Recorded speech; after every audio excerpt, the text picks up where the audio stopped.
बोलो भागवत भगवान की जय। दशम स्कंद 57 अध्याय। सैमंतक हरण, शतधन्वा का उद्धार और अक्रूजी को फिर से द्वार का बुलाना। श्री सुखदेव जी कहते हैं, परीक्षित, यद्यपि भगवान श्री कृष्ण को इस बात का पता था कि लक्षागृह की आग से पांडवों का बाल भी बाका नहीं हुआ है, तथापि जब उन्होंने सुना कि कुंती और पांडव जल मरे, तब उस समय का कुल परम्परोचित व्यवहार करने के लिए वे बलराम जी के साथ हस्तिनापुर गए। वहां जाकर भीष्म पितामह, कृपाचार्य, विदुर, गांधारी और द्रोणाचार्य से मिलकर उनके साथ संवेदना सहानुभूति प्रकट की और उन लोगों से कहने लगे, हाया, ये तो बड़ी ही दुख की बात हुई। भगवान श्री कृष्ण के हस्तिनापुर चले जाने से द्वारका में अक्रूर और कर्तव्रमा का अवसर मिल गया। उन लोगों ने शतधन्वा से आकर कहा, तुम सत्राजित से मणि क्यों नहीं छीन लेते? सत्राजित ने अपनी शेष कन्या सत्यभामा का विवाह हमसे करने का वचन दिया था। अब उसने हम लोगों का तिरस्कार करके उसे श्री कृष्ण के साथ ब्याह दिया है। अब सत्राजित भी अपने भाई प्रसेन की तरह क्यों ना यमपुरी में जाए। शतधन्वा पापी था, अब तो उसकी मृत्यु भी उसके सिर पर नाच रही थी। अक्रूर और कर्तव्रमा के इस प्रकार बहकाने पर शतधन्वा उनकी बातों में आ गया। उस महादुष्ट ने लो बस सोई हुई सत्राजित को मार डाला। इस समय स्त्रियां अनाथ के समान रोने चिल्लाने लगी, परंतु शतधन्वा ने उनकी ओर तनिक भी ध्यान न दिया। जैसे कसाई पशुओं की हत्या कर डालता है, वैसे वे सत्राजित को मारकर और मणि लेकर वहां से चंपत हो गया।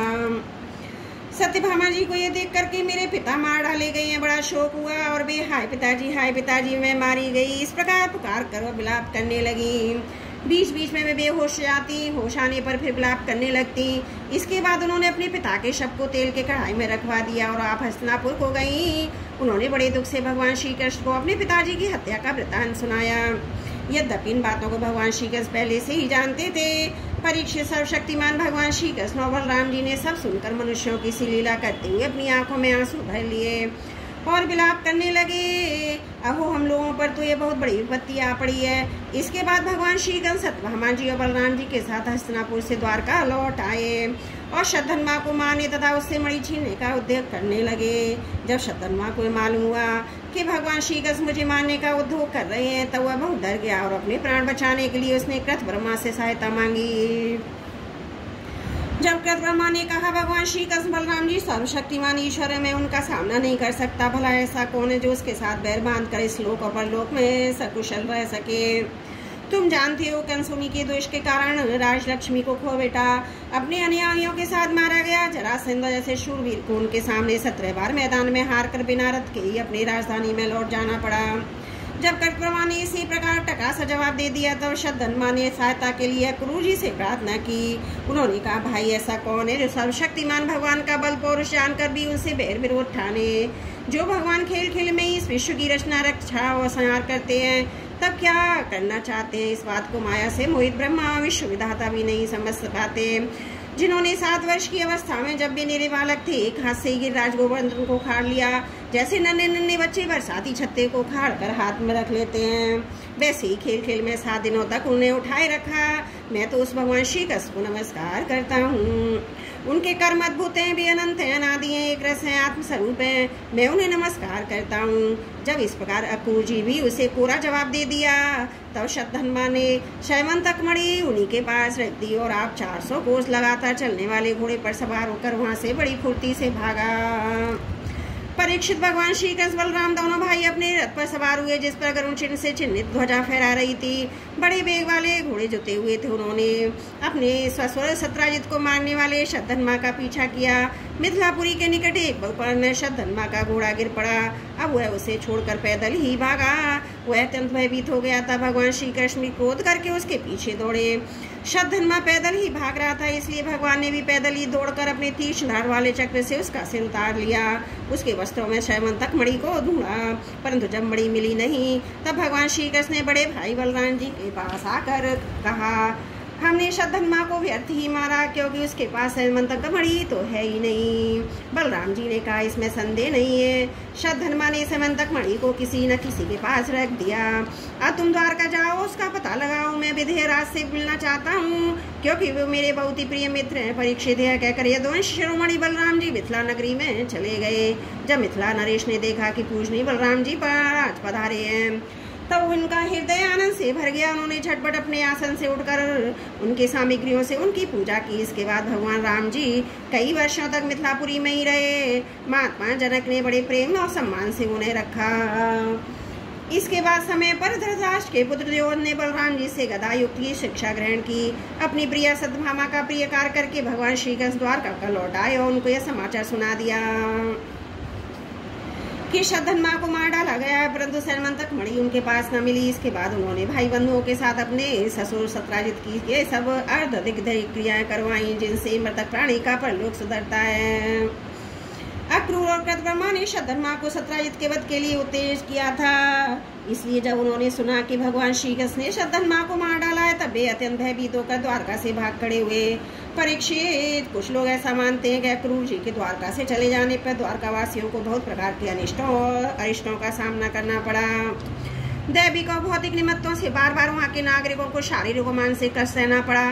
परंतु जो लोग ऐसा कहते हैं कि वे कहीं हुई बातों को भूल जाते हैं। भला यह भी कभी संभव है कि जिन भगवान श्री कृष्ण में समस्त ऋषि मुनि निवास करते हैं, उनके निवास स्थान द्वारका में उनके रहते कोई उपद्रव खड़ा हो जाए।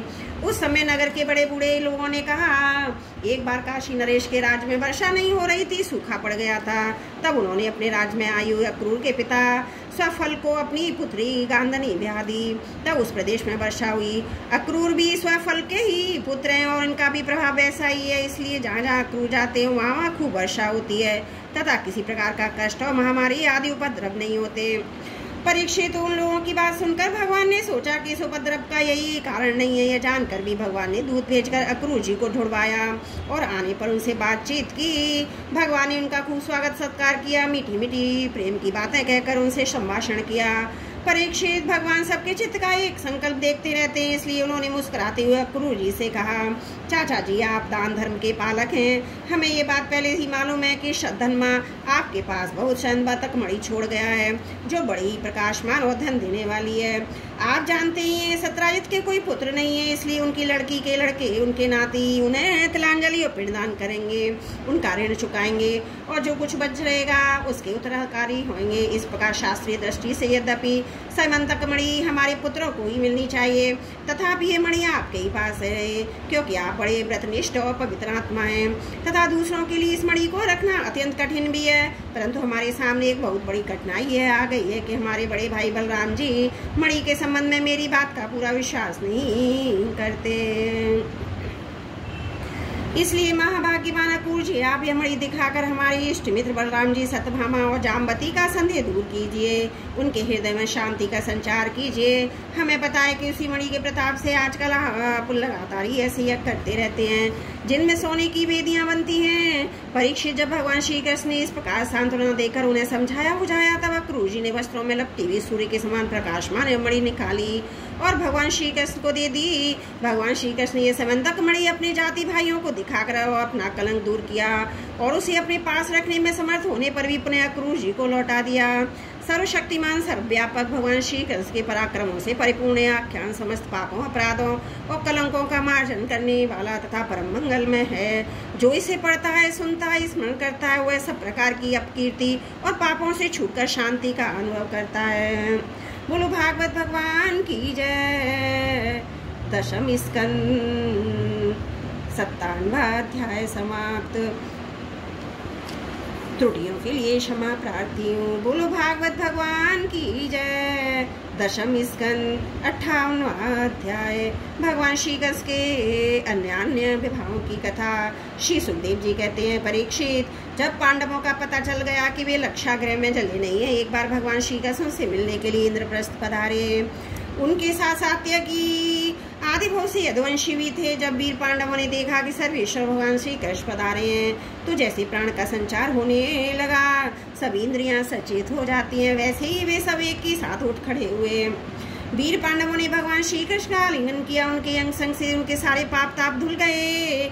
भगवान की प्रेम भरी मुस्कुराहट से सुशोभित मुख सुषमा देखकर वे आनंद में मगन हो गए। भगवान श्री कृष्ण ने युधिष्ठिर और भीमसेन के चरणों में प्रणाम किया। अर्जुन को हृदय से लगाया। नकुल सहदेव ने भगवान के चरणों की वंदना की। जब भगवान श्री कृष्ण श्रेष्ठ सिंहासन पर विराजमान हो गए तो परम सुंदरी श्याम वर्णा द्रौपदी, जो नवविवाहिता होने के कारण तनिक लजा रही थी, धीरे धीरे भगवान श्री कृष्ण के पास आई और उन्हें प्रणाम किया। पांडवों ने भगवान श्री कृष्ण के समान ही वीर सात्विकी का भी स्वागत सत्कार अभिनंदन वंदन किया। वे एक आसन पर बैठ गए। दूसरे यदुवंशियों का भी यथायोग सत्कार किया तथा वे भी श्री कृष्ण के चारों आसनों पर बैठ गए। इसके बाद भगवान श्री कृष्ण अपनी बुआ कुंती के पास गए। उनके चरणों में प्रणाम किया। कुंती जी ने अत्यंत स्नेहवश उन्हें अपने हृदय से लगा लिया। उस समय उनके नेत्रों में प्रेम के आंसू झलक आए। कुंती जी ने श्री कृष्ण से अपने भाई बंधुओं की कुशल क्षेम पूछी और भगवान ने भी उनका यथोचित उत्तर देकर उनकी पुत्र वधू द्रौपदी तथा स्वयं उनका कुशल मंगल पूछा। उस समय प्रेम की बेहलता से कुंती जी का गला रुध गया था। नेत्रों से आंसू बह रहे थे। भगवान के पूछने पर उन्हें पहले के क्लेश पर क्लेश याद आने लगे। वे अपने को बहुत संभाल कर इनका दर्शन समस्त क्लेशों का अंत करने के लिए हुआ करता है। उन भगवान श्री कृष्ण से कहने लगी, श्री कृष्ण जिस समय तुमने हम लोगों को अपना कुटुंबी संबंधी समझकर स्मरण किया, हमारा कुशल मंगल जानने के लिए भाई क्रूर को भेजा, उसी समय हमारा कल्याण हो गया। हम अनाथों को तुमने सनाथ कर दिया। मैं जानती हूँ कि तुम संपूर्ण जगत के परम हितैषी स्वर्ग आत्मा हो। ये अपना ये पराया, इस प्रकार की भ्रांति तुम्हारे अंदर नहीं है। ऐसा होने पर वे श्री कृष्ण जो सदा तुम्हें स्मरण करते हैं, उनके हृदय में आकर तुम बैठ जाते हो, उनकी कलेश परंपरा के लिए सदा के लिए मिटा देते हो। युधिष्ठिर ने कहा, सर्वेश्वर श्री कृष्ण, हमें इस बात का पता नहीं कि हमने अपने पूर्व जन्मों में या जन्म में कौन सा कल्याण साधन किया। आपका दर्शन बड़े बड़े योगेश्वर भी बड़ी कठिनता से प्राप्त कर पाते हैं। हम कुबुद्धियों को घर बैठे ही आपके दर्शन हो रहे हैं। राजा युधिष्ठिर ने इस प्रकार भगवान का बहुत सम्मान किया। कुछ दिन वहीं रहने की प्रार्थना की। इस पर भगवान श्री कृष्ण इंद्रप्रस्थ के नर नारियों को अपनी रूप माधुरी से नैनानंद का दान करते हुए बरसात के 4 महीने तक सुखपूर्वक वहीं रहे। परीक्षित एक बार वीर शिरोमणि अर्जुन ने गांडीव धनुष और अक्षय बाण तो तरकस लिए भगवान श्री कृष्ण के साथ कवच पहनकर अपने उस स्थान रथ पर सवार हुए जिस पर बानर चिन्ह से चिन्हित ध्वजा लगी हुई थी। इसके बाद विपक्षी वीरों का नाश करने वाले अर्जुन उस गहन वन में शिकार खेलने गए जो बहुत से सिंह बाघ आदि भयंकर जानवरों से भरा हुआ था। वहाँ उन्होंने बहुत से बाघ सुअर भैंसे काले हरिण शरभ गबे नीलापन किए हुए भूरे रंग का एक बड़ा हिरन गैंडे हरिण खरगोश और शल्लक साई आदि पशुओं पर अपने बाणों का निशाना लगाया। उनमें से जो यज्ञ योग्य थे उन्हें सेवकगण पर्व का जब समय जानकर राजा युधिष्ठिर के पास ले गए। अर्जुन शिकार खेलते खेलते थक गए थे। अब वे प्यास लगने पर यमुना जी के किनारे गए। भगवान श्री कृष्ण अर्जुन दोनों महारथियों ने यमुना जी में हाथ पैर धोकर उनका निर्मल जल पिया। देखा एक परम सुंदरी कन्या वहाँ तपस्या कर रही थी। इस शेष सुंदरी की जंगादात मुख अत्यंत सुंदर थे। वे अपने प्रिय मित्र श्री कृष्ण के भेजने पर अर्जुन के उनके पास जाकर पूछा, सुंदरी तुम कौन हो, किसकी पुत्री हो, कहाँ से आई हो और क्या करना चाहती हो। मैं ऐसा समझता हूँ कि तुम अपने योगपति चाह रही हो। हे कल्याणी, तुम अपनी सारी बात बताओ। कालिंदी ने कहा, मैं भगवान सूर्यदेव की पुत्री हूँ। मैं सर्वश्रेष्ठ वरदानी भगवान विष्णु को पति के रूप में प्राप्त करना चाहती हूँ और इसलिए कठोर तपस्या कर रही हूँ। वीर अर्जुन, मैं लक्ष्मी के परमाश्रय भगवान को छोड़कर और किसी को अपना पति नहीं बना सकती। अनाथों के एकमात्र सहारे प्रेम वितरण करने वाले भगवान श्री कृष्ण मुझ पर प्रसन्न हो। मेरा नाम है कालिंदी। यमुना जल में मेरे पिता सूर्य ने मेरे लिए एक भवन भी बनवा दिया है। उसी में मैं रहती हूँ। जब तक भगवान का दर्शन ना होगा मैं यहीं रहूंगी। अर्जुन ने जाकर भगवान श्री कृष्ण से सारी बातें कही। वे तो पहले से ये सब कुछ जानते थे। अब उन्होंने कालिंदी को अपने रथ पर बिठा लिया और धर्मराज युधिष्ठिर के पास ले गए। इसके बाद पांडवों की प्रार्थना से भगवान श्री कृष्ण ने पांडवों के रहने के लिए एक अत्यंत अद्भुत और विचित्र नगर विश्वकर्मा के द्वारा बनवा दिया। भगवान इस प्रकार पांडवों को आनंद देने और उनका हित करने के लिए वहाँ बहुत दिनों तक रहे। इसी बीच अग्निदेव की पांडव दिलाने के लिए भी अर्जुन की सारथी भी बन गए।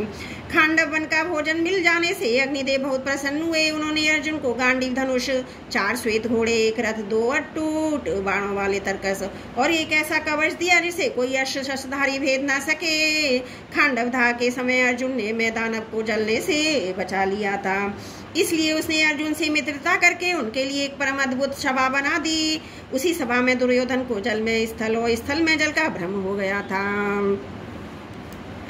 कुछ दिनों के बाद भगवान श्री कृष्ण अर्जुन की अनुमति एवं अन्य संबंधियों का अनुमोदन प्राप्त करके सातकी आदि के साथ द्वारका लौट आए। वहां आकर उन्होंने विवाह के योग, व्रत और ज्योतिष शास्त्र के अनुसार प्रशंसित पवित्र लग्न में कालिंदी जी का पाणी ग्रहण किया। इससे स्वजन संबंधियों को परम मंगल और परमानंद की प्राप्ति हुई। अवंती उज्जैन देश के राजा थे बिंद और अनुबिंद। वे दुर्योधन की यशस्वी और अनुयायी थे। उनकी बहन मित्रवंदना ने स्वयंवर में भगवान श्री कृष्ण को अपना पति बनाना चाहा, परंतु बिंद और अनुबिंद ने अपनी बहन को रोक दिया। परीक्षित मित्रविंदा श्री कृष्ण की बुआ राजा देवी की कन्या थी। भगवान श्री कृष्ण राजाओं को भरी सभा में उससे बलपूर्वक हर ले गए। सब लोग अपना सब मूल्य देखते ही रह गए। परीक्षित कौशल देश के राजा थे। नगजित वे अत्यंत धार्मिक थे। उनकी परम सुंदरी कन्या का नाम था सत्या। नगजित की पुत्री होने से वह नगजिती भी करुहानी कहलाती थी। परीक्षित राजा को प्रतिज्ञा के अनुसार 7 दुर्दांत बैलों पर विजय प्राप्त न कर सकने के कारण कोई राजा उस कन्या से विवाह न कर सके, क्योंकि उनके सींग बड़े तीखे थे और वे बेल किसी और पुरुष की गंध भी नहीं सह सकते थे। जब यदुवंश शिरोमणि भगवान श्री कृष्ण ने यह समाचार सुना कि जो पुरुष उन बैलों को जीत लेगा उसे ही सत्या प्राप्त होगी, तब वे बहुत बड़ी सेना लेकर कौशलपुरी अयोध्या पहुंचे। कौशल नरेश महाराजा नगजित ने बड़ी प्रसन्नता से उनकी आगमनी की और आसन आदि देकर बहुत बड़ी पूजा सामग्री से उनका सत्कार किया। भगवान श्री कृष्ण भी उनका बहुत बहुत अभिनंदन किया। राजा नगजित की कन्या सत्या ने देखा कि मेरे चिराभिलाषित रामारमण भगवान श्री कृष्ण यहाँ पधारे हैं, तब उसने मन ही मन अभिलाषा की कि यदि मैंने व्रत नियम आदि का पालन करके इन्हीं का चिंतन किया है तो ये मेरे पति हों, मेरी विशुद्ध लालसा को पूर्ण करें। नागजिती सत्या मन ही मन सोचने लगी, भगवती लक्ष्मी, ब्रह्मा, शंकर, बड़े बड़े लोकपाल जिनके पद पंकज का पराग अपने सिर पर धारण करते हैं, जिन प्रभु ने अपनी बनाई मर्यादा का पालन करने के लिए समय समय पर अनेकों लीला अवतार ग्रहण किए हैं, वे प्रभु मेरे किस धर्म व्रत अथवा नियम से प्रसन्न होंगे? वे तो केवल अपनी कृपा से ही प्रसन्न हो सकते हैं। परीक्षित राजा नगनाजित ने भगवान श्री कृष्ण की विधि पूर्वक पूजा अर्चना करके ने प्रार्थना की, जगत के एकमात्र स्वामी नारायण, आप अपनी सर्वभूत आनंद से परिपूर्ण हैं और मैं हूँ एक तुच्छ मनुष्य, मैं आपकी क्या सेवा करूँ? श्री सुखदेव जी कहते हैं, परीक्षित राजा नागजित का दिया हुआ आसन पूरा पूजा आदि स्वीकार करके भगवान श्री कृष्ण बहुत संतुष्ट हुए। उन्होंने मुस्कुराते हुए मेघ के समान गंभीर वाणी से कहा, भगवान श्री कृष्ण ने कहा, राजन, जो क्षत्रिय अपने धर्म में स्थित है उसका कुछ भी मांगना उचित नहीं है। धर्मज्ञ विद्वानों ने उसके इस कर्म की निंदा की है, फिर भी मैं आपसे सौहार्द का प्रेम का संबंध स्थापित करने के लिए आपकी कन्या चाहता हूँ। हमारे यहाँ इसके बदले में कुछ शुल्क देने की प्रथा नहीं है। राजा नागजित ने कहा, प्रभु, आप समस्त गुणों के धाम में एकमात्र आश्रय हैं। आपके वक्ष स्थल पर भगवती लक्ष्मी नित्य निरंतर निवास करती हैं। आपसे बढ़कर कन्या के लिए अवश्य वर भला और कौन हो सकता है? परंतु यदुवंश शिरोमणि, हमने पहले ही इस विषय में एक प्रण कर लिया है। कन्या के लिए कौन सा वर उपयुक्त है, उसका बल पौरुष कैसा है, इत्यादि बातें जानने के लिए ऐसा किया गया है। वीर श्रेष्ठ श्री कृष्ण हमारे ये 7 बैल किसी के वश में न आने वाले। बिना सधाई हुए इन्होंने बहुत से राजकुमारों के अंगों को खंडित करके उनका उत्साह तोड़ दिया। श्री कृष्ण, यदि आप ही इन्हें नाथ लें, अपने वश में कर लें, तो लक्ष्मीपति आप ही हमारी कन्या के लिए अभीष्ट वर होंगे। भगवान श्री कृष्ण राजा नागजित का ऐसा प्रण सुनकर कमर में फेंट कस ली और अपने 7 रूप बनाकर खेल खेल में उन बैलों को नाथ लिया। इससे बैलों का घमंड चूर हो गया, उसका बल पौरुष भी जाता रहा। अब भगवान श्री कृष्ण उन्हें रस्सी से बांधकर इस प्रकार खींचने लगे जैसे खेलते समय नन्हा सा बालक काट के बैलों को घसीटता है। राजा नागजित को बड़ा विस्मय हुआ। उन्होंने प्रसन्न होकर भगवान श्री कृष्ण को अपनी कन्या का दान कर दिया। सर्वशक्तिमान भगवान श्री कृष्ण ने भी अपने अनुरूप पत्नी सत्या का विधि पूर्वक पाणी ग्रहण किया। रानियों ने देखा कि हमारी कन्या को इसके अत्यंत प्यारे भगवान श्री कृष्ण पति के रूप में प्राप्त हो गए। उन्हें बड़ा आनंद हुआ और चारों ओर बड़ा भारी उत्सव मनाने लगे। शंख, ढोल, नगारे, बजने लगे, सबूर गाना बजाना होने लगा। ब्राह्मण आशीर्वाद देने लगे। सुंदर वस्त्र, पुष्पों के हार, गहनों से सज कर नगर के नर नारी आनंद मनाने लगे। राजा नाग ने जितने 10,000 गौएं और 3,000 ऐसी नवयुवतियां दासियां जो सुंदर वस्त्र और गले में स्वर्ण हार पहने हुए थी, दहेज में दे दी। इनके साथ ही 9,000 हाथी, 9 लाख रथ, 9 करोड़ घोड़े और 9 अरब सेवक भी दहेज में दिए। कौशल नरेश राजा नागजीत ने कन्या और दामाद को रथ पर चढ़ाकर एक बड़ी सेना के साथ विदा किया। उस समय उनका हृदय वात्सल्य स्नेह के उद्रेक से द्रवित हो रहा था। परीक्षित यदुवंशियों ने राजा नागजीत के बैलों ने अपने बहुत से राजाओं का बल पौरुष धूल में मिला दिया था।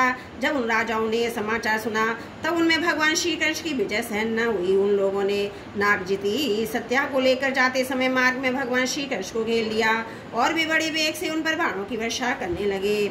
उस समय पांडववीर अर्जुन ने अपने मित्र भगवान श्री कृष्ण के प्रिय करने के लिए गांडीव धनुष धारण करके जैसे सिंह छोटे मोटे पशुओं को खदेड़ दे वैसे ही उन नरपतियों को मारपीट कर भगा दिया। तदंतर यदुवंश शिरोमणि देवकी नंदन भगवान श्री कृष्ण उस दहेज और सत्या के साथ द्वारका में आए। वहां रहकर ग्रस्तोचित विहार करने लगे। परीक्षित भगवान श्री कृष्ण की बुआ श्रुतकीर्ति के कई देश में ब्याही गई थी। उनकी कन्या का नाम था भद्रा। उसके भाई संतर्दन आदि ने उसे स्वयं भगवान श्री कृष्ण को दे दिया और उन्होंने उसका पाणी ग्रहण किया। मध्य प्रदेश के राजा की एक कन्या थी लक्षणा। वह अत्यंत सुलक्षणा थी। जैसे गरुड़ जी ने स्वर्ग से अमृत का हरण किया था वैसे ही भगवान श्री कृष्ण ने स्वयंवर में अकेली उसे हर लिया। परीक्षित इसी प्रकार भगवान श्री कृष्ण की और भी सहस्त्रों स्त्रियां थीं। उन परम सुंदरियों को वे भौमासुर को मारकर उनके बंदी गृह से छुड़ा लाए थे। बोलो भागवत भगवान की जय। 10वां स्कंद 98वां अध्याय समाप्त। त्रुटियों के लिए क्षमा चाहती हूँ। बोलो भागवत भगवान की जय। 10वां स्कंद 59वां अध्याय। भौमासुर का उद्धार। 16,100 राजकन्याओं के साथ भगवान का विवाह। राजा परीक्षित ने पूछा, भगवान श्री कृष्ण ने भौमासुर को जिसने उन स्त्रियों को बंदी गृह में डाल रखा था क्यों और कैसे मारा? आप कृपा करके शांग धनुषधारी भगवान श्री कृष्ण अभिचित चरित्र सुनाइए। श्री सुखदेव जी कहने लगे, परीक्षित भौमासुर ने वरुण का छत्र, माता अदिति के कुंडल और मेरू पर्वत पर स्थित देवताओं का मणि पर्वत नामक स्थान छीन लिया था। इस पर सबके राजा इन द्वारका में आए। उसकी एक एक करतूत उन्होंने भगवान श्री कृष्ण को सुनाई। अब भगवान श्री कृष्ण अपनी प्रिय पत्नी सत्यभामा के साथ गरुड़ पर सवार हुए और भौमासुर की राजधानी प्राग्यु ज्योतिषपुर में गए। प्राग्यु ज्योतिषपुर में प्रवेश करना बहुत कठिन था। पहले तो उसके चारों ओर पहाड़ों की किलेबंदी थी। इसके बाद शस्त्रों का घेरा लगाया हुआ था। फिर जल से भरी हुई खाई थी। उसके बाद आग और बिजली की 4 दीवारें थी। उसके भीतर वायु गैस बंद करके रखा गया था। इससे भी भीतर मुरदैत्य ने नगर के चारों ओर अपने 10,000 घूर सुदर्ण फंदे जाल बिछा रखे थे। भगवान श्री कृष्ण ने अपनी गदा की चोट से पहाड़ों को तोड़ा फोड़ा और डाला। शस्त्रों की मोर्चेबंदी को बाणों से छिनभिन कर दिया। चक्र के द्वारा अग्नि जल वायु की 4 दीवारों को तहस नहस कर दिया और मुरदैत्य के फंदों को तलवार से काट कूट कर अलग रख दिया। जो बड़े बड़े यंत्र मशीनें वहां लगी हुई थी उनको तथा वीर पुरुषों के हृदय को शंखनाद से विदीर्ण कर दिया। नगर के परकोटे को गदाधर भगवान ने अपनी भारी गदा से ध्वंस कर डाला। भगवान के 5 जन शंख की ध्वनि प्रलयकालीन बिजली की कड़क के समान भयंकर थी। उसे सुनकर मुरदैत्य की नींद टूटी। वह बाहर निकल आया। उसके 5 सिर थे और अब तक वह जल के भीतर सो रहा था। वह दैत्य प्रलयकालीन सूर्य और अग्नि के समान प्रचंड तेजस्वी था। वह इतना भयंकर था उसकी और आंख उठाकर देखना भी आसान काम नहीं था। उसने त्रिशूल उठाया और इस प्रकार भगवान की ओर दौड़ा जैसे सांप गरुड़ जी की ओर टूट पड़े। उस समय ऐसा मालूम होता था मानो अपने 5 मुखों से त्रिलोकी को निगल जाएगा। उसने अपने त्रिशूल को बड़े वेग से घुमाकर गरुड़ जी पर चलाया। फिर अपने 5 मुखों से घोर सिंहनाद करने लगा। उसके सिंहनाद का महान शब्द पृथ्वी आकाश पाताल और 10 दिशाओं में फैलकर सारे ब्रह्मांड में भर गया। भगवान श्री कृष्ण ने देखा कि मुरदैत्य का त्रिशूल गरुड़ जी की ओर बड़े वेग से आ रहा है। तब अपना हस्त कौशल दिखाकर फुर्ती से उन्होंने 2 बार बाण मारे जिनसे वह त्रिशूल कट कर निकल गया था। इसके साथ ही मुरदैत्य के मुखों में भी भगवान ने बहुत से बाण मारे। इससे वह दैत्य अत्यंत क्रुद्ध हो उठा। उसने भगवान पर अपनी गदा चलाई, परंतु भगवान श्री कृष्ण ने अपनी गदा के बाहर से मुरदैत्य को गदा को अपने पास पहुंचने के लिए चूर चूर कर दिया। अब वह अस्त्रहीन हो जाने के कारण अपनी भुजाएं फैलाकर श्री कृष्ण की ओर दौड़ा। उन्होंने खेल खेल में ही चक्र से उसके 5 सिर उतार दिए। सिर कटते ही मुर्दैत्य के प्राण पखेरु उड़ गए। वह ठीक वैसे ही जल में गिर पड़ा जैसे इंद्र के वज्र से शिखर कट जाने पर कोई पर्वत समुद्र में गिर पड़ा हो। मुर्दैत्य के 7 पुत्र थे, ताम्र, अंतरिक्ष, श्रवण, भिवावसु, वसु, नवस्वान, अरुण। ये अपने पिता की मृत्यु से अत्यंत शोकाकुल हो उठे। फिर बदला लेने के लिए क्रोध से भरकर शस्त्रास्त्र से सुसज्जित होकर पीठ नामक दैत्य को अपना सेनापति बनाकर भौमासुर के आदेश से श्री कृष्ण पर चढ़ाए। वे वहां आकर बड़े क्रोध से भगवान श्री कृष्ण पर बाण, खड़ग, गदा, शक्ति, दृष्टि और त्रिशूल आदि प्रचंड शस्त्रों की वर्षा करने लगे। परीक्षित, भगवान की शक्ति अमोघ अनंत है। उन्होंने अपने बाणों से उनके कोटि कोटि शस्त्रास्त्र तिल तिल करके काट डाले। भगवान के शस्त्र प्रहार से सेनापति पीठ और उसके साथी दैत्यों के सिर, जांघें, भुजा, पैर और कवच कट गए। उन सभी को भगवान ने यमराज के घर पहुंचा दिया। जब पृथ्वी के पुत्र नरकासुर भौमासुर ने देखा कि भगवान श्री कृष्ण के चक्र बाणों से हमारी सेना और सेनापतियों का संहार हो गया है, तब उसे असह्य क्रोध हुआ। वो समुद्र तट पर बैठा हुआ बहुत से मद वाले हाथियों की सेना लेकर नगर से बाहर निकला।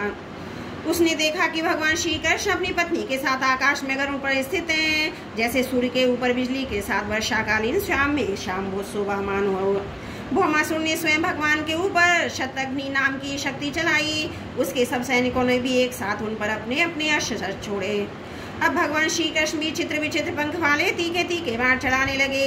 इससे उसी समय भौमासुर के सैनिकों की भुजाएं, जांघें, गर्दन धड़ कट कट कर गिरने लगे। हाथी और घोड़े भी मरने लगे। परीक्षित, भौमासुर के सैनिकों ने भगवान पर जो जो अस्त्र चलाए थे, उनमें से प्रत्येक को भगवान ने 3-3 तीखे बाणों से काट गिराया। उस समय भगवान श्री कृष्ण गरुड़ पर सवार थे। गरुड़ जी अपने पंखों से हाथियों को मार रहे थे। उनकी चोंच, पंख और पंजों की मार से हाथियों को बड़ी पीड़ा हुई। वे सबके सब आर्त होकर युद्धभूमि में भागकर नगर में घुस गए।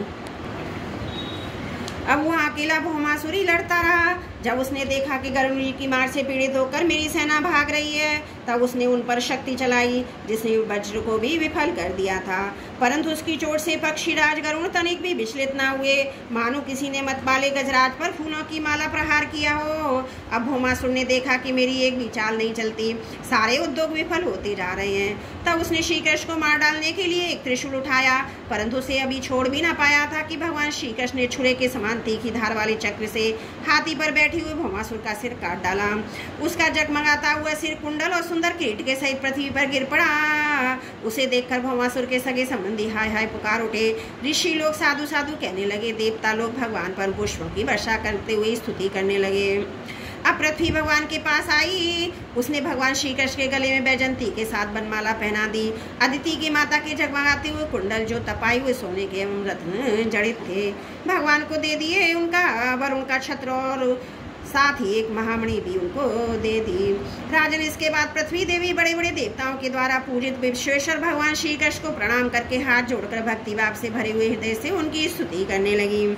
पृथ्वी देवी ने कहा, शंख चक्र गदाधारी देवी देवेश्वर, मैं आपको नमस्कार करती हूँ। परमात्मा आप अपने भक्तों की इच्छा पूर्ण करने के लिए उसी के अनुसार रूप प्रकट किया करते हैं। आपको मैं नमस्कार करती हूँ। प्रभु, आपकी नाभि से कमल प्रकट हुआ। आप कमल की माला पहनते हैं। आपके नेत्र कमल से खिले हुए शांतिदायक हैं। आपके चरण कमल के समान सुकुमार और भक्तों के हृदय को शीतल करने वाले, आपको मैं बार बार नमस्कार करती हूँ। आप समग्र ऐश्वर्य, धर्म, यश, संपत्ति, ज्ञान, वैराग्य, आश्रय, आप सर्वव्यापक होने पर भी स्वयं वसुदेव नंदन के रूप में प्रकट हैं। मैं आपको नमस्कार करती हूँ। आप ही पुरुष हैं, समस्त कारणों के परम कारण हैं। आप स्वयं पूर्ण ज्ञान स्वरूप हैं। मैं आपको नमस्कार करती हूँ। आप स्वयं तो हैं जन्म रहित, परंतु इस जगत के जन्मदाता आप ही हैं। आप ही अनंत शक्तियों के आश्रय ब्रह्म हैं। जगत का जो कुछ भी कार्य कारण में रूप है, जितने भी प्राणी या प्राणी हैं, सब आपके ही स्वरूप परमात्मा। आपके चरणों में मैं बार बार नमस्कार करती हूँ। प्रभु, जब आप जगत की रचना करना चाहते हैं तब उत्कंठ रजोगुण को, और जब उसका प्रलय करना चाहते हैं तब मोहगुण को, तथा जब इसका पालन करना चाहते हैं तो सतगुण को स्वीकार करते हैं। परंतु यह सब करने पर भी आप इन गुणों से ढकते नहीं, लिप्त नहीं होते। जगतपति, आप स्वयं प्रकृति पुरुष और दोनों के संयोग वियोग के हेतु काल हैं तथा उन तीनों से परे भी हैं। भगवान में पृथ्वी, जल, अग्नि, वायु, आकाश, पंच तन्मात्राएं, मन इंद्रिय इनके अधिष्ठाता देवता है। अहंकारों में तत्व कहाँ तक कहूँ, यह संपूर्ण चराचर जगत आपके अद्वितीय स्वरूप में भ्रम के कारण ही पृथक प्रतीत हो रहा है। शरणागत भयभंजन प्रभु, मेरे पुत्र भौमासुर का ये पुत्र भवदत्त भयभीत हो रहा है। मैं इसकी आपके चरण कमलों की शरण में ले आई हूँ। प्रभु आप इसकी रक्षा कीजिए, इसके सिर पर अपना कर कमल रखिए, जो सारे जगत के समस्त पाप तापों को नष्ट कर देने वाला है। श्री सुखदेव जी कहते हैं, परीक्षित जब प्रभु ने भक्तिभाव से विनम्र होकर इस प्रकार भगवान श्री कृष्ण की स्तुति प्रार्थना की, तब उन्होंने भगदत्त को अभयदान किया। भौमासुर के समस्त संपत्तियों से समस्त महल में प्रवेश किया। वहां जाकर भगवान ने देखा, भौमासुर ने बलपूर्वक राजाओं से 16,000 राजकुमारियां छीनकर अपने यहाँ रख छोड़ी हैं। तब उन राजकुमारियों ने अंतपुर में पधारे हुए नरश्रेष्ठ भगवान श्री कृष्ण को देखा। तब वे में होत हो गई। उन्होंने उनकी हेतु की कृपा तथा अपना सौभाग्य समझकर मनी मन भगवान को अपने परम प्रियतम पति के रूप में वर्ण किया। उन राजकुमारियों में से प्रत्येक की अलग अलग अपने मन में यह निश्चय किया, ये मेरे श्री कृष्ण ही पति हैं, विधाता मेरी इस अभिलाषा को पूर्ण करें। इस प्रकार उन्होंने प्रेम भाव से अपना हृदय भगवान के प्रति निछावर कर दिया। तब भगवान श्री कृष्ण ने उन राजकुमारियों को सुंदर सुंदर निर्मल वस्त्राभूषण पहनाकर पालकियों से द्वारका भेज दिया। उनके साथ ही बहुत से खजाने, रथ, घोड़े, अतुल संपत्ति भी भेजी। ऐरावत के वंश में उत्पन्न हुए अत्यंत वेगवान 4 दांत वाले सफेद रंग के 64 हाथी भी भगवान ने वहां से द्वारका भेजे। इसके बाद भगवान श्री कृष्ण अमरावती में स्थित देवराज इंद्र के महलों में गए। वहाँ देवराज इंद्र ने अपनी पत्नी इंद्राणी के साथ सत्यभामा जी और भगवान श्री कृष्ण की पूजा की। तब भगवान ने अदिति के कुंडल उन्हें दे दिए। वहाँ से लौटते समय सत्यभामा जी की प्रेरणा से भगवान श्री कृष्ण ने कल्प वृक्ष उखाड़ कर गरुड़ पर रख लिया। देवराज इंद्र तथा समस्त देवताओं को जीतकर उसे द्वारका में ले गए। भगवान ने उसे सत्यभामा के महल के बगीचे में लगा दिया। इससे इस बगीचे की शोभा अत्यंत बढ़ गई। कल्प वृक्ष के साथ उसके गंध और मकरंद के लोभी भौरे स्वर्ग से द्वारका में चले आए थे। परीक्षित देखो तो सही, जब इंद्र को अपना काम बनाना था, तब तो उन्होंने अपना सिर झुकाकर मुकुट की नोक से भगवान श्री कृष्ण के चरणों का स्पर्श करके उनसे सहायता की भिक्षा मांगी थी। परंतु जब काम बन गया, तब उन्होंने उन्हीं भगवान श्री कृष्ण ने लड़ाई ठान ली। सचमुच ये देवता भी बड़े तमोगुणी हैं, और सबसे बड़ा दोष तो उसमें धनाढ़ता का है। धिक्कार है ऐसी धनाढ़ता को। तदंतर भगवान श्री कृष्ण ने एक ही मुहूर्त में अलग अलग भवनों में अलग अलग रूप धारण करके एक ही साथ सब राजकुमारियों का शास्त्रोक्त विधि से पाणी ग्रहण किया। सर्वशक्तिमान अविनाशी भगवान ने इसकी आश्चर्य की कोई सीमा की बात ही है। परीक्षित भगवान की पत्नियों के अलग अलग महलों में ऐसी दिव्य सामग्रियां भरी हुई थी, जिनके बराबर जगत में कहीं भी कोई और भी सामग्री नहीं है। फिर अधिक ही तो बात ही क्या है। उन महलों में मति गति के परे ही लीला करने वाले अविनाशी भगवान श्री कृष्ण अपने आनंद में मगन होते हुए लक्ष्मी जी की अंश स्वरूपा उन पत्नियों के साथ ठीक वैसे ही विहार करते थे, जैसे कोई साधारण मनुष्य घर गृहस्थी में रहकर गृहस्थ धर्म के अनुसार आचरण करता हो। परीक्षित ब्रह्मा आदि बड़े बड़े देवता भी भगवान के वास्तविक स्वरूप को और उनकी प्राप्ति के मार्ग को नहीं जानते। उन्हीं रमा रमण भगवान श्री कृष्ण को उन स्त्रियों ने पति के रूप में प्राप्त किया था। अब नित्य निरंतर उनके प्रेम और आनंद की अभिवृद्धि होती जाती थी, और वे प्रेम भरी मुस्कुराहट, मधुर चितवन, नव समागम, प्रेमालाप तथा भाव बढ़ाने वाली लज्जा से युक्त होकर सब प्रकार से भगवान की सेवा करती रहती थी। उनमें से सभी पत्नियों के साथ सेवा करने के लिए सैकड़ों दासियां रहती। फिर भी जब उनके महल में भगवान पधारते, तब भी स्वयं आकर आदर पूर्ण उन्हें लिवा लाती, श्रेष्ठ आसन पर बिठाती, उत्तम सामग्रियों से पूजा करती, चरण कमल पखारती, पान लगाकर खिलाती, पांव दबाकर थकावट दूर करती, पंखा झलती, इत्र फुलेल चंदन आदि लगाती, फूलों के हार पहनाती, केश संवारती, सुलाती, स्नान कराती और अनेक प्रकार के भोजन कराकर अपने ही हाथों भगवान की सेवा करती। बोलो भागवत भगवान की जय। दशम स्कंद 59वां अध्याय समाप्त। त्रुटियों के लिए क्षमा चाहती हूँ।